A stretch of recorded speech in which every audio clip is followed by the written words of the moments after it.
A little girl in the back seat crying to her mother. Mama, when do we get home to Truckee? California. And Truckee itself, homie Truckee, and then down the hill to the flats of Sacramento. I suddenly realized I was in California.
Warm, palmy air, air you can kiss, and palms. Along the storied Sacramento River on a superhighway.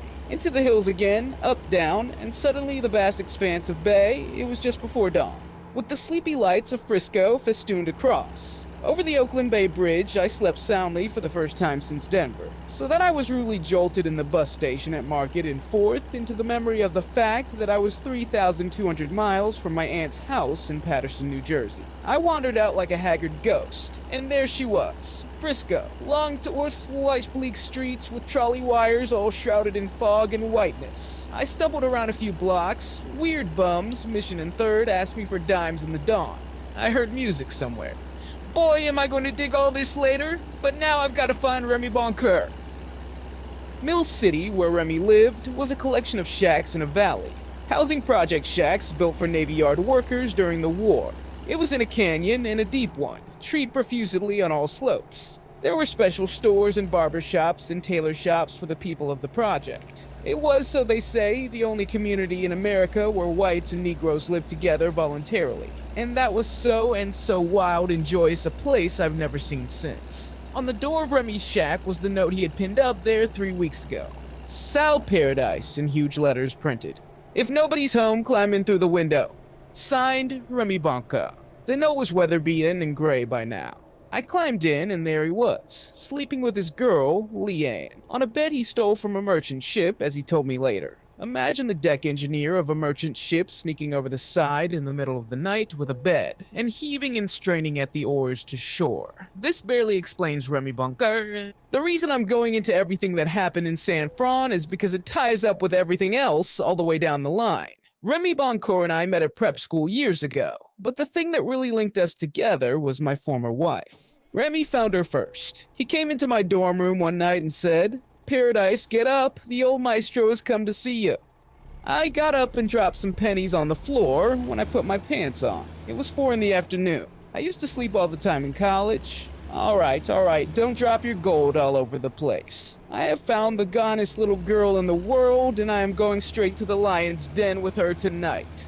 And he dragged me to meet her. A week later, she was going with me. Remy was a tall, dark, handsome Frenchman.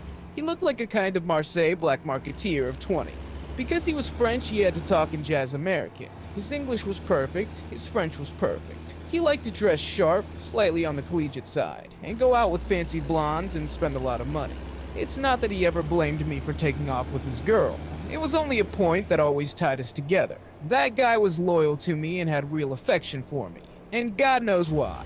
When I found him in Mill City that morning, he had fallen on the beat, in evil days that come to young guys in their middle 20s. He was hanging around waiting for his ship, and to earn his living, he had a job as a special guard in the barracks across the canyon. His girl, Leanne, had a bad tongue and gave him a call down every day.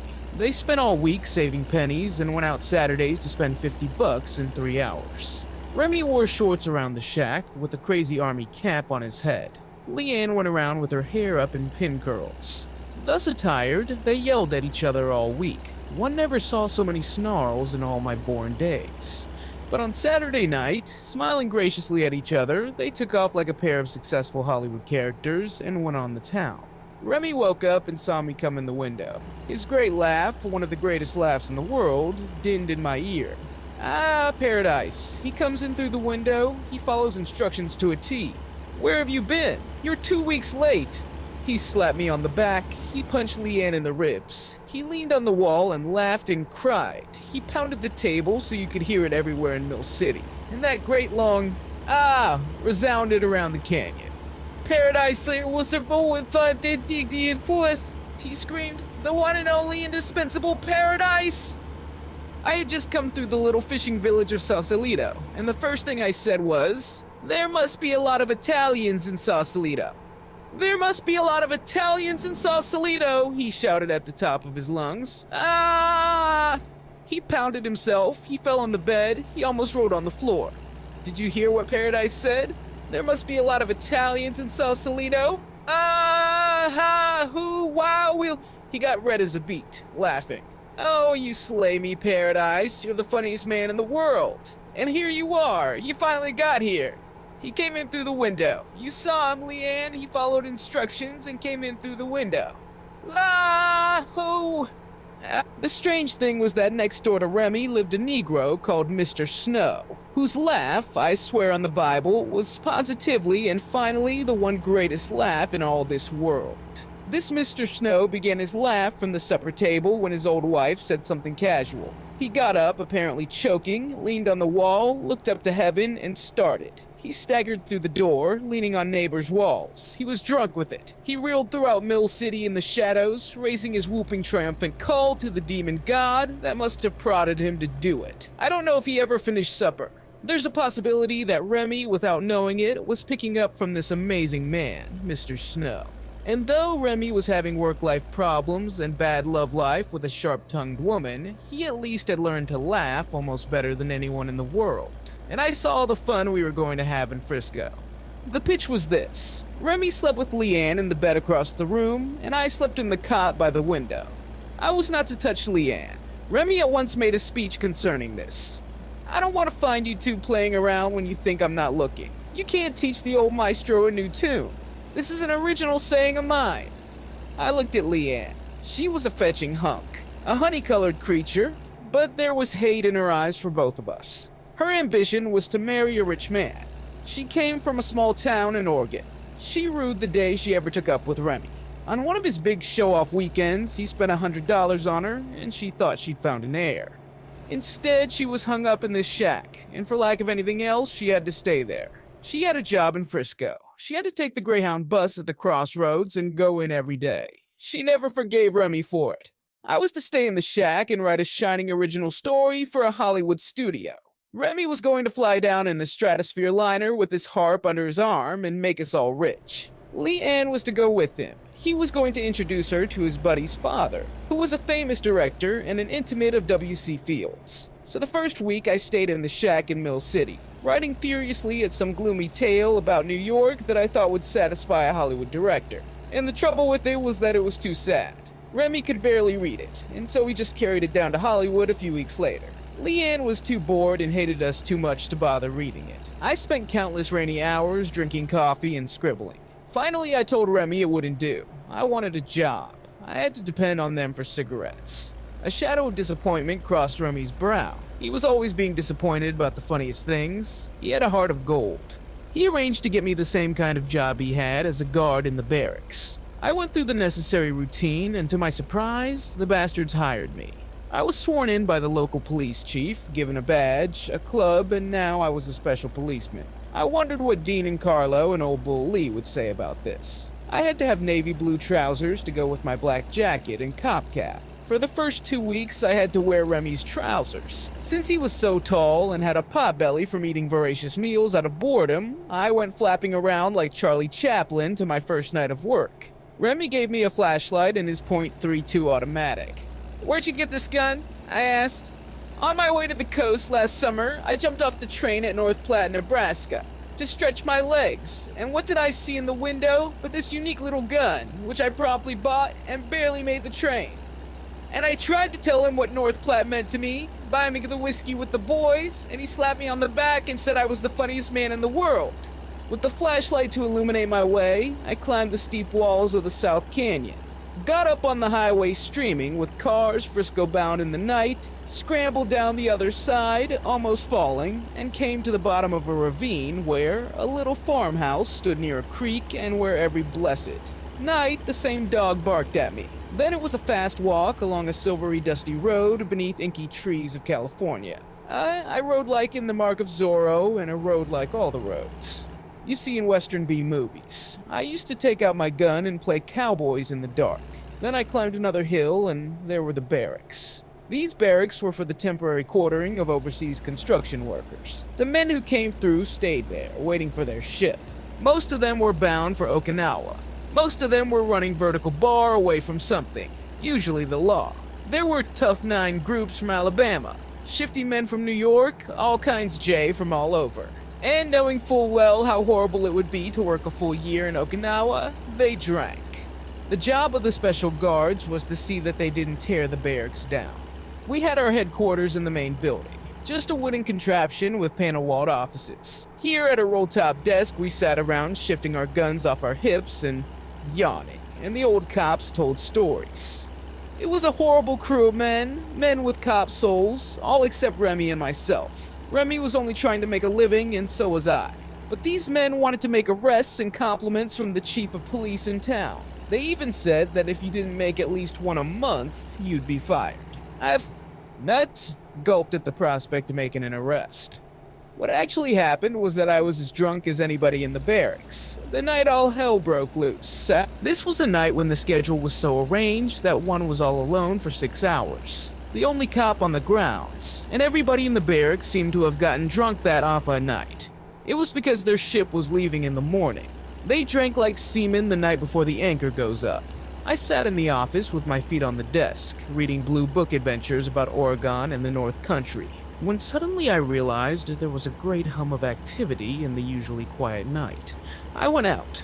Lights were burning in practically every damn shack on the grounds. Men were shouting, bottles were breaking. It was do or die for me. I took my flashlight and went to the noisiest door and knocked. Someone opened it about 6 inches. "What do you want?" I said. "I'm guarding these barracks tonight, and you boys are supposed to keep quiet as much as you can." Or some such silly remark. They slammed the door in my face. I stood looking at the wood of it against my nose. It was like a Western movie. The time had come for me to assert myself. I knocked again. They opened up wide this time. "Listen," I said, "I don't want to come around bothering you fellows, but I'll lose my job if you make too much noise." "Who are you?" "I'm a guard here." "Never seen you before." "Well, here's my badge." "What are you doing with that pistol cracker on your ass?" "It isn't mine," I apologized. "I borrowed it." "Have a drink for Christ's sakes." I didn't mind if I did. I took 2. I said, "Okay, boys. You'll keep quiet, boys. I'll get hell, you know." "It's all right, kid," they said. "Go make your rounds. Come back for another drink if you want one." And I went to all the doors in this manner, and pretty soon I was as drunk as anybody else. Come dawn, it was my duty to put up the American flag on a 60-foot pole, and this morning I put it up upside down and went home to bed. When I came back in the evening, the regular cops were sitting around grimly in the office. "Say, Bo, what was all the noise around here last night? We've had complaints from people who live in those houses across the canyon." "I don't know," I said. "It sounds pretty quiet right now." "The whole contingent's gone. You was supposed to keep order around here last night. The chief is yelling at you. And another thing, do you know you can go to jail for putting the American flag upside down on a government pole?" "Upside down?" I was horrified. Of course I hadn't realized it. I did it every morning mechanically. "Yes, sir," said a fat cop who had spent 22 years as a guard in Alcatraz. "You could go to jail for doing something like that." The others nodded grimly. They were always sitting around on their asses. They were proud of their jobs. They handled their guns and talked about them. They were itching to shoot somebody. Remy and me.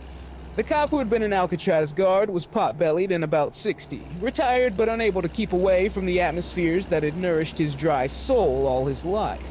Every night he drove to work in his 35 Ford, punched the clock exactly on time, and sat down at the roll-top desk. He labored painfully over the simple form we all had to fill out every night. Rounds, time, what happened, and so on.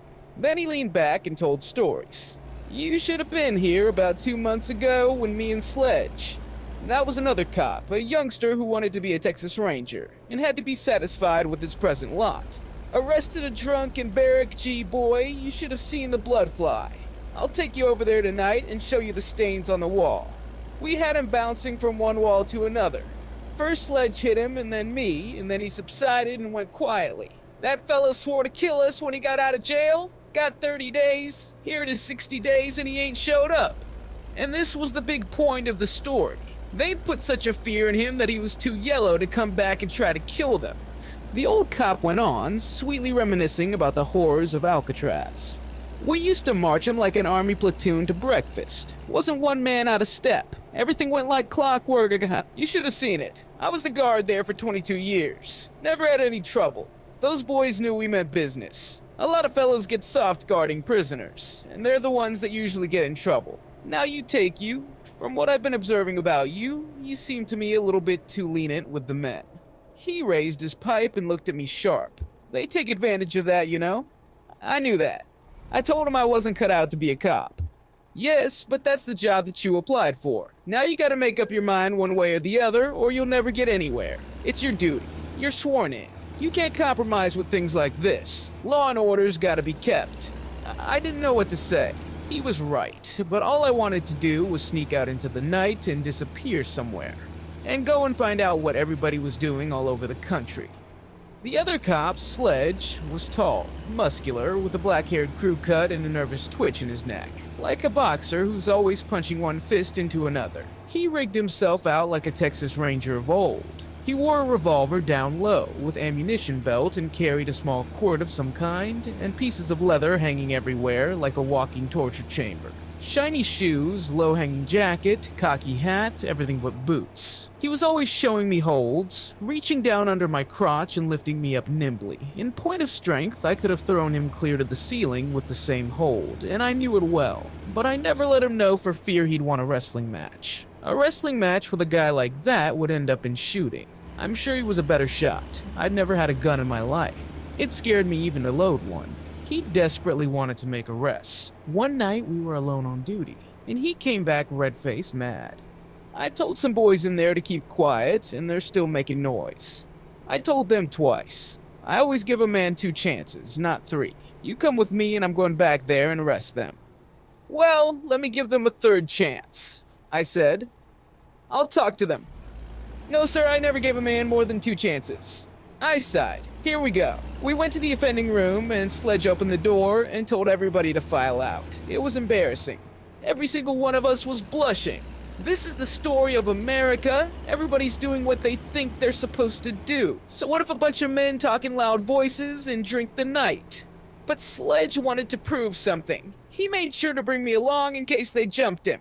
They might have. They were all brothers, all from Alabama. We strolled back to the station, Sledge in front and me in back. One of the boys said to me, "Tell that crotch-eared mean ass to take it easy on us. We might get fired for this and never get to Okinawa." I'll talk to him. In the station, I told Sledge to forget it. He said, for everybody to hear and blushing, I don't give anybody no more than 2 chances. What the hell? Said the Alabaman. What difference does it make? We might lose our jobs. Sledge said nothing and filled out the arrest forms. He arrested only one of them. He called the prowl car in town. They came and took him away. The other brothers walked off sullenly. What's Ma gonna say? They said. One of them came back to me. You tell that Texas son of a bitch, if my brother ain't out of jail tomorrow night, he's gonna get his ass fixed. I told Sledge in a neutral way, and he said nothing. The brother was let off easy and nothing happened. The contingent shipped out, a new wild bunch came in. If it hadn't been for Remy Boncoeur, I wouldn't have stayed at this job 2 hours. But Remy Boncoeur and I were on duty alone many a night. And that's when everything jumped.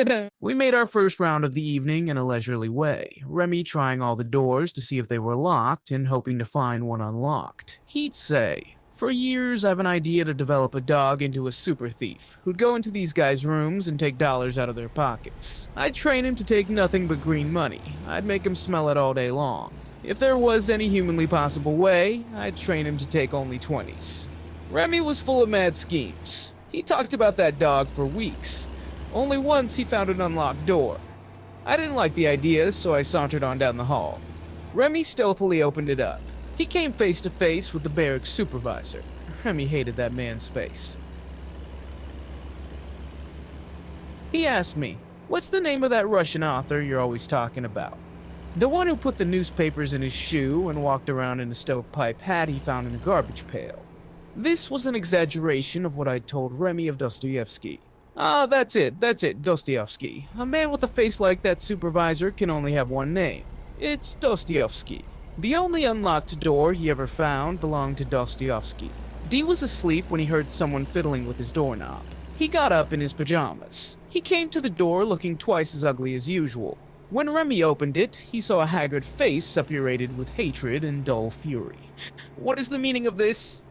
I was only trying this door. I thought this was the, mop room. I was looking for a mop. What do you mean you were looking for a mop? Well, And I stepped up and said, one of the men puked in the hall upstairs. We have to mop it up. What time? This is not the mop room. This is my room. Another incident like this, and I'll have you fellows investigated and thrown out. Do you understand me clearly? A fellow puked upstairs, I said again. The barracks cafeteria was our meat. We looked around to make sure nobody was watching, and especially to see if any of our cop friends were lurking about to check on us. Then I squatted it down, and Remy put a foot on each shoulder, and up he went. He opened the window, which was never locked since he saw to it in the evenings, scrambled through, and came down on the flower table. I was a little more agile and just jumped and crawled in. Then we went to the soda fountain. Here, realizing a dream of mine from infancy, I took the cover off the chocolate ice cream and stuck my hand in wrist deep and hauled me up a skewer of ice cream and licked at it. Then we got iced cream boxes and stuffed them, poured chocolate syrup over and sometimes strawberries too, then walked around in the kitchens, opened ice boxes to see what we could take home in our pockets. I often tore off a piece of roast beef and wrapped it in a napkin. You know what President Truman has said, Remy would say. We must cut down on the cost of living. One night I waited a long time as he filled a huge box full of groceries. Then we couldn't get it through the window. Remy had to unpack everything and put it back. Later in the night, when he went off duty and I was all alone on the base, a strange thing happened. I was taking a walk along the old canyon trail, hoping to meet a deer. Remy had seen deer around, that country being wild even in 1947. When I heard a frightening noise in the dark. It was a huffing and puffing. I thought it was a rhinoceros coming for me in the dark. I grabbed my gun. A tall figure appeared in the canyon gloom. It had an enormous head. Suddenly, I realized it was Remy with a huge box of groceries on his shoulder. He was moaning and groaning from the enormous weight of it. He'd found the key to the cafeteria somewhere and had got his groceries out the front door. I said, "Remy, I thought you were home. What the hell are you doing?" And he said, "Paradise, I've told you several times what President Truman said, we must cut it down on the cost of living." And I heard him huff and puff into the darkness. I've already described that awful trail back to our shack, uphill and down dale. He hid the groceries in the tall grass and came back to me. "Sal, I just can't make it alone. I'm going to divide it into 2 boxes and you're going to help me. But I'm on duty. I'll watch the place while you're gone. Things are getting rough all around. We've just got to make it the best way we can. And that's all there is to it." He wiped his face. "Whoa! I've told you time and time again, Sal, that we're buddies, and we're in this thing together. There's just no 2 ways about it. The Dostoevskys, the cops, the Leannes, all the evil skulls of this world are out for our skin. It's up to us to see that nobody pulls any schemes on us. They've got a lot more up their sleeves besides a dirty arm. Remember that. You can't teach the old maestro a new tune." I finally asked, "Whatever are we going to do about shipping out?" We'd been doing these things for 10 weeks. I was making $55 a week and sending my aunt an average of 40. I'd spent only one evening in San Francisco in all that time. My life was wrapped in the shack, in Remy's battles with Leanne, and in the middle of the night at the barracks. Remy was gone off in the dark to get another box. I struggled with him on that old Zorro road. We piled up the groceries a mile high on Leanne's kitchen table. She woke up and rubbed her eyes. "You know what President Truman said?" She was delighted. I suddenly began to realize that everybody in America is a natural-born thief. I was getting the bug myself. I even began to try to see if doors were locked. The other cops were getting suspicious of us. They saw it in our eyes. They understood with unfailing instinct what was on our minds. Years of experience had taught them the likes of Remy and me. In the daytime, Remy and I went out with the gun and tried to shoot quail in the hills. Remy sneaked up to within 3 feet of the clucking birds and let go a blast of the .32. He missed. His tremendous laugh roared over the California woods and over America. "The time has come for you and me to go and see the Banana King." It was Saturday. We got all spruced up and went down to the bus station on the crossroads. We rode into San Francisco and strolled through the streets. Remy's huge laugh resounded everywhere we went. "You must write a story about the Banana King," he warned me. "Don't pull any tricks on the old maestro and write about something else. The Banana King is your meat. There stands the Banana King." The Banana King was an old man selling bananas on the corner. I was completely bored, but Remy kept punching me in the ribs and even dragging me along by the collar. When you write about the Banana King, you write about the human interest things of life. I told him I didn't give a damn about the Banana King.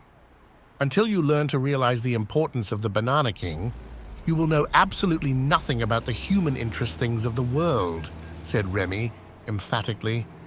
There was an old rusty freighter out in the bay that was used as a buoy. Remy was all for rowing out to it, so one afternoon, Leanne packed a lunch and we hired a boat and went out there. Remy brought some tools. Leanne took all her clothes off and lay down to sun herself on the flying bridge. I watched her from the poop.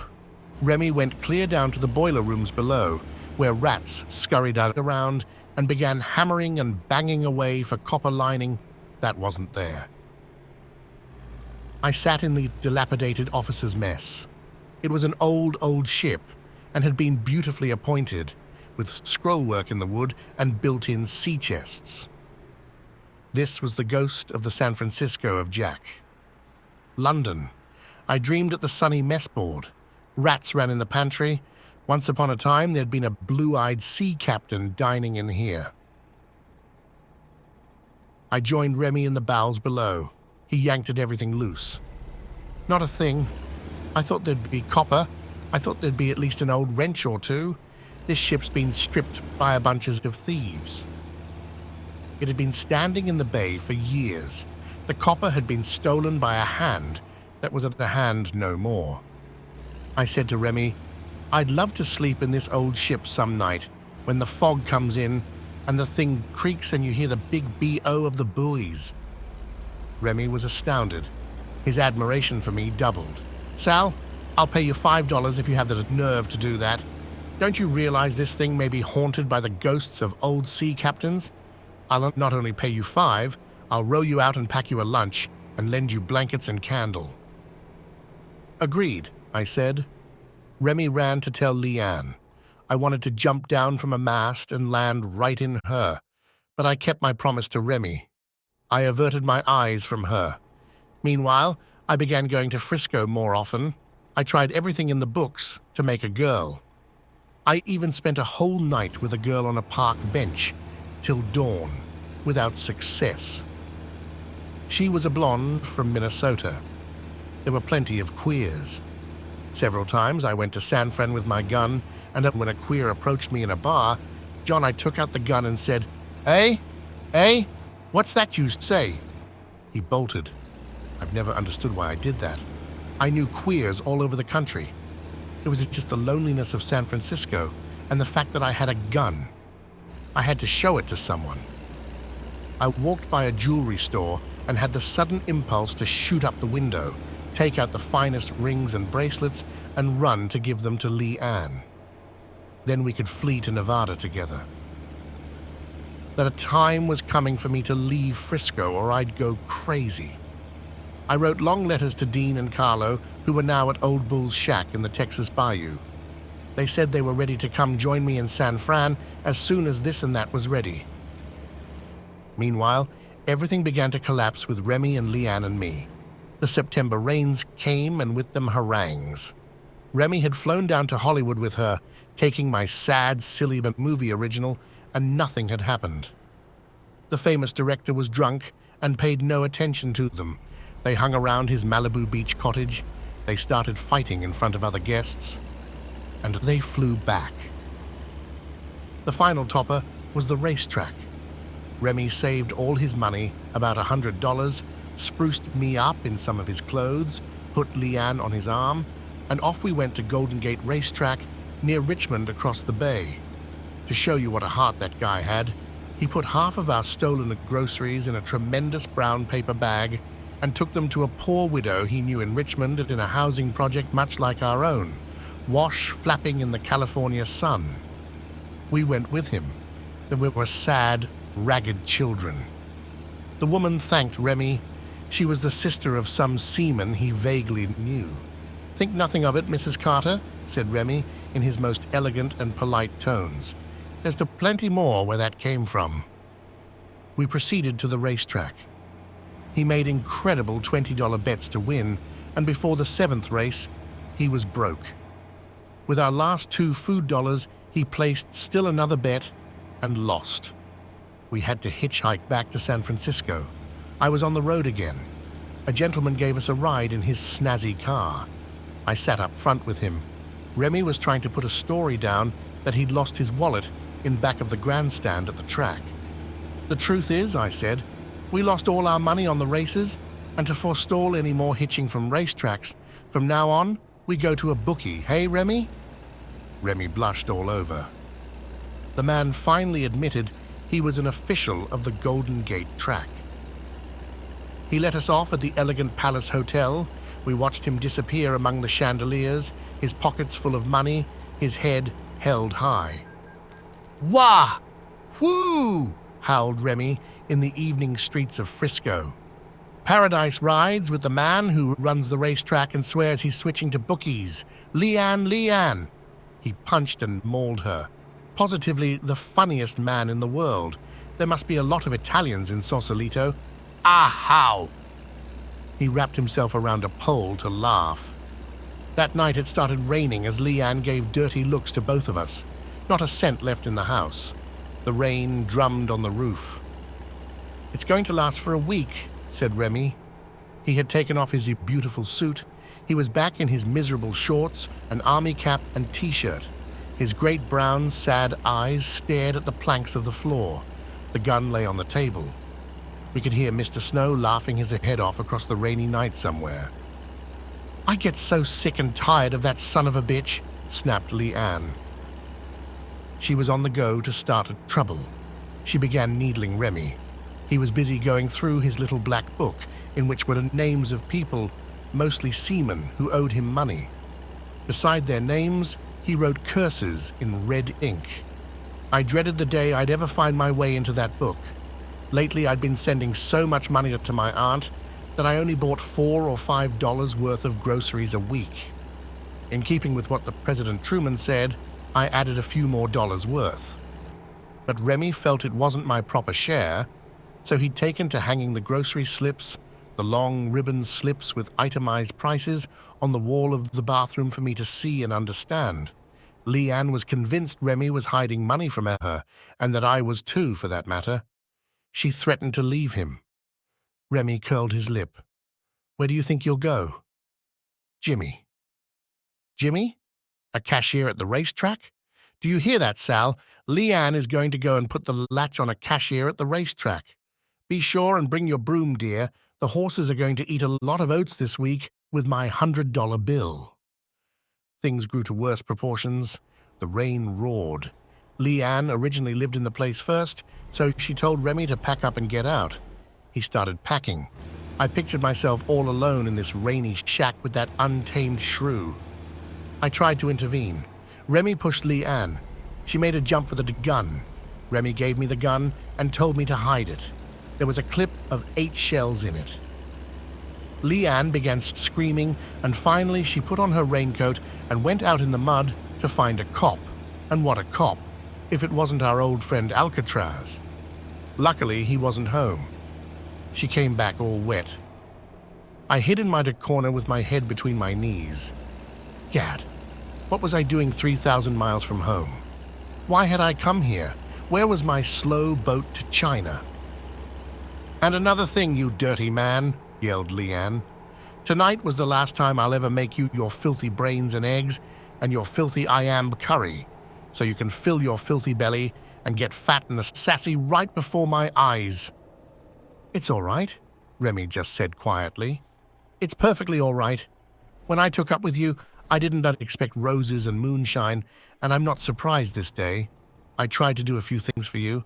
I tried my best for both of you. You've both let me down. I'm terribly, terribly disappointed in both of you," he continued in absolute sincerity. "I thought something would come of us together, something fine and lasting. I flew to Hollywood. I got Sal a job. I bought you beautiful dresses. I tried to introduce you to the finest people in San Francisco. You refused. You both refused to follow the slightest wish I had. I asked for nothing in return. Now I ask for one last favor, and then I'll never ask a favor again.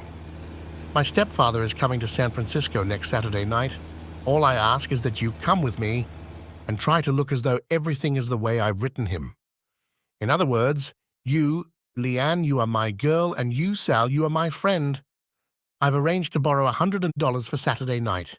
I'm going to see that my father has a good time and can go away without any reason in the world to worry about me." This surprised me.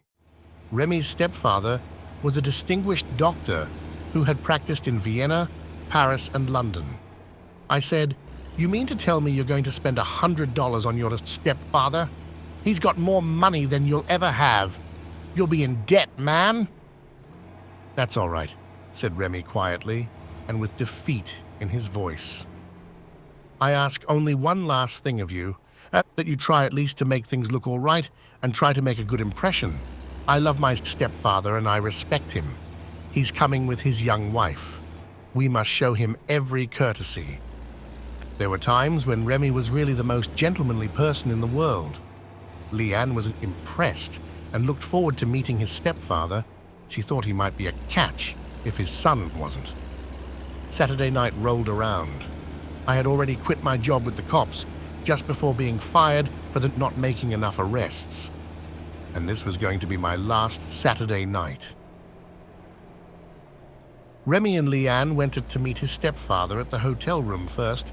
I had traveling money and got crocked in the bar downstairs. Then I went up to join them all, late as hell. His father opened the door, a distinguished tall man in pince-nez.